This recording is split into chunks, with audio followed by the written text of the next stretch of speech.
Okay, in step 2 of our savings plan, we're going to talk about investing targets. And we've given you 3 options, to save 5% a year, 10% a year, or 15% a year.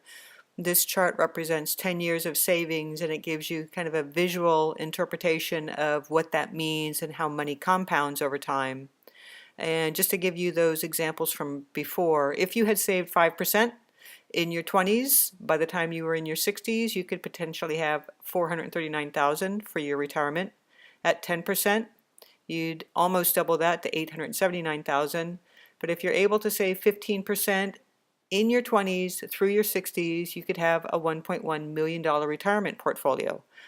If you did not save anything in your 20s, you started in your 30s, that 1.1 million drops down to 720,000, a considerable drop.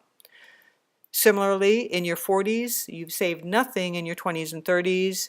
That 15% goal has dropped you almost in half to 430,000. Unfortunately, you didn't start saving until your 50s. You saved 15% a year. You're now 75% less than if you had started in your 20s. You're one of those that waited to the last minute. You're now in your 60s. You're still working. You're saving 15% of your income. You're able to save 100,000, and the difference is staggering. If your annual savings is 15% of your income and that income increases over time and you start in your 20s, you are dramatically better off than if you started in your 60s. And we want to provide you with tools to establish investing goals. And the first one being that for every $100 that you invest, whether it's in a stock fund or a stock mutual fund, our goal is to have a 7% return on investment. That's the historical average minus the inflation.